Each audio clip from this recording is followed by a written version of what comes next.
Salut les amis, j'espère que vous allez bien. Moi, je vais hyper bien. On n'a pas fait le débrief hier parce que tout simplement, on était occupé. Alors, les gars, on va parler un peu le débrief d'hier et avant-hier et hier. On va essayer de parler ça aujourd'hui. Alors, le match, c'était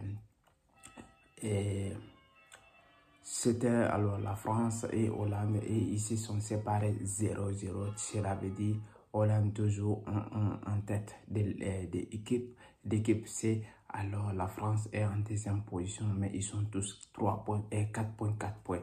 Cela veut dire la France a manqué autant d'occasions que Hollande et Hollande a aussi manqué des occasions même.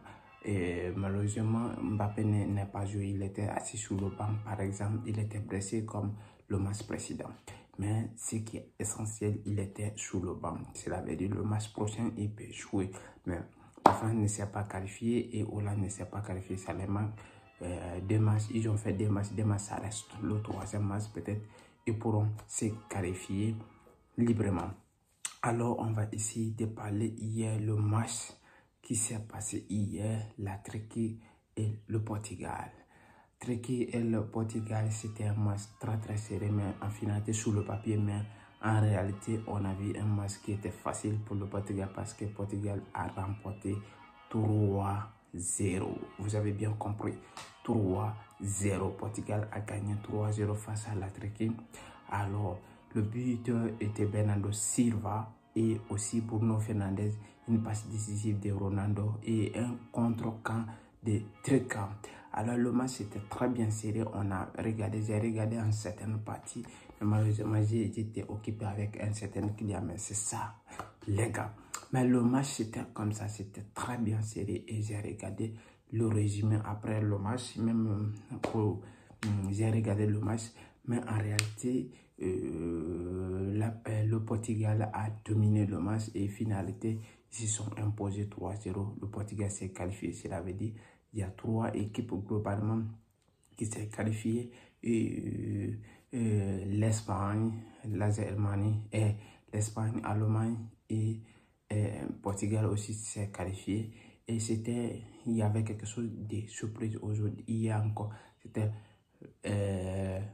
la première victoire de Belgique aussi. Belgique qui a gagné son premier match. D'ailleurs, le buteur était le but de la victoire, ça vient de Bruyne et ça c'est très important. Il a trouvé le chemin de filet et Lukaku a marqué des buts aussi, mais c'était va à refuser. Il était en hors-jeu.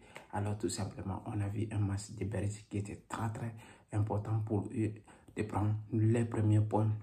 Ils ont pris à la manière avec des 0. Ils se sont, par exemple, mais toutes les équipes est serrées parce que seulement il y a une seule équipe qui n'a pas 3 points. Sinon, toutes les 3 autres équipes ont 3 points. Les poules est très serré. Cela veut dire tout peut arriver là-bas. Tout peut arriver, les gars. Tout peut arriver cette fois-ci. Lukaku n'a pas raté comme il avait fait le match précédent, mais il a été très bon. Il a été très sévère et il a été excellent. On va parler de Cristiano qui a délivré une passe décisive à Bruno Fernandes. C'est ça. Et quelle que soit la compétition, l'âge, mais l'expérience compte. Et l'expérience qui a fait que le Portugal a battu la Turquie 3-0. En réalité, on a vu, je ne sais pas si l'entraîneur il avait peur ou quoi, là, il n'a pas mis Ada Toura, mais Ada Toura c'est un jeune joueur, mais il peut changer le match d'une manière parce qu'avec ses dribbles, avec ces choses-là, avec une passe, il peut faire quelque chose, mais je ne sais pas l'entraîneur qu'est-ce qu'il avait dans sa tête. Il a fait rentrer Ada Toura jusqu'à, c'était à la 60e minute, je ne sais pas pourquoi il a fait ça. Il a décidé, je ne suis pas l'entraîneur des trucs, mais c'est lui qui a décidé, il a fait ce qu'il voulait et il a payé ça. C'est ça les gars. Et les gars, si vous avez aimé la vidéo, partagez et likez, mais laissez des commentaires, ça va me faire hyper plaisir. Alors je vous attends à la prochaine. Merci.